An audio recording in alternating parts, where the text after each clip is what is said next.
পশ্চিম মেদিনীপুরে ঘটনার সামনে রাখবো কেশিয়াড়িতে সিপিএম এর এরিয়া কমিটির সম্মেলন ছিল। সেই সম্মেলনের পরেই মঞ্চ পুড়িয়ে দেওয়ার অভিযোগ করা হচ্ছে সিপিএম এর তরফ থেকে। তাদের পতাকা পুড়িয়ে দেওয়া হয়েছে, পোডিয়াম পুড়িয়ে দেওয়ার অভিযোগ। গতকাল গভীর রাতে ঘটনাটি ঘটেছে। সিপিএম এর দাবি দুটি বুথেই পঞ্চায়েত ভোটে তারা জয়ী হয়েছে। সেই আক্রোশ থেকে হামলার অভিযোগ।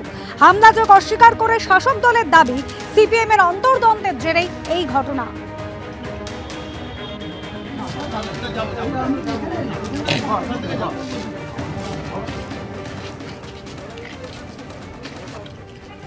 आज हम अपने बंगाली भाइयों को जवाब देते हैं। इस पाकिस्तान का जो एटम बम है ना, वो भी तुम्हारा है। মৌলবাদী কট্টরপন্থীদের দাপট বাড়ার সঙ্গে সঙ্গে পাকিস্তানের সঙ্গে ঘনিষ্ঠতা বাড়তে শুরু করেছে বাংলাদেশের। ইতিহাস ভুলে ভারতই এখন বাংলাদেশের শত্রু আর বন্ধু পাকিস্তান। এই পরিস্থিতিতে বাংলাদেশের পাশে দাঁড়িয়ে ভারতকে হুঁশিয়ারি দিল পাকিস্তানের এক কট্টরপন্থী নেতা। উঠে এলো পরমাণু অস্ত্রের হুমকি। आज हम अपने बंगाली भाइयों को जवाब देते हैं, उन्हें बताते हैं कि भाई ये पाकिस्तान तुम्हारा है। इस पाकिस्तान का जो एटम बम है ना, वो भी तुम्हारा है। आए जुर्रत करे कोई आंख उठाकर बांग्लादेश की तरफ देखने की, उसकी आंखें निकाल देंगे। आए कोई हाथ उठाए और बांग्लादेश की तरफ हाथ उठाने की कोशिश करे, उसका बाजू तोड़ देंगे हम इंशाल्लाह अल्लाह के फजलो करम से। मैं आपको एक मुल्क का नाम नहीं लेता। পাকিস্তানে আমরা যত জানি সিচুয়েশন ওখানে এত খারাপ কি ওখানকার নিজে লোক আটা চাল ডালের জন্য ওখানে প্রবলেম আছে। যে মোহাম্মদ আলী জিন্নার উর্দুকে রাষ্ট্রভাষা হিসাবে চাপিয়ে দেওয়ার প্রতিবাদে আন্দোলন করে স্বাধীন বাংলাদেশের জন্ম হয়েছিল, যে মুক্তিযুদ্ধের সময় প্রায় 2 লক্ষ বাঙালি নারীর সম্ভ্রম লুট করা হয়েছিল, লক্ষ লক্ষ বাঙালিকে খুন করেছিল পাকিস্তানি সেনা, এখন সেই বাংলাদেশের বুকে মোহাম্মদ আলী জিন্নার জন্মদিন পালিত হচ্ছে।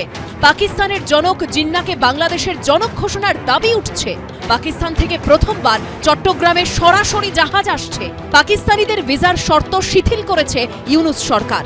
আর তার পরিবর্তে পাকিস্তানের কট্টরপন্থী নেতা বাংলাদেশের হাতে পাকিস্তানের পরমাণু বোমা তুলে দেওয়ার প্রতিশ্রুতি দিচ্ছে।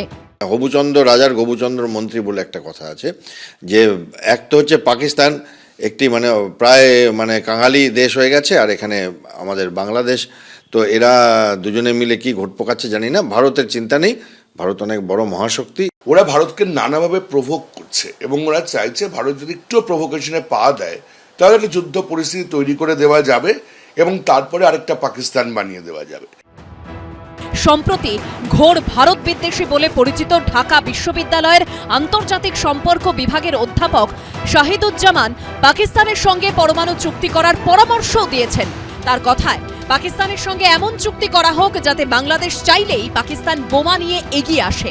পাকিস্তান বন্ধু হিসেবে খুবই ভরসাযোগ্য, এটা আমি আপনাদের বলে দিচ্ছি। Stockholm international piece research institute বা SIPRI এর সমীক্ষা অনুযায়ী 2024 সালের জানুয়ারি মাস পর্যন্ত ভারতের অস্ত্রাগারে 172টি পরমাণু অস্ত্র রয়েছে। সেখানে পাকিস্তানের কাছে রয়েছে 170টি পরমাণু অস্ত্র। ঐশী মুখোপাধ্যায়ের রিপোর্ট, ABP আনন্দ।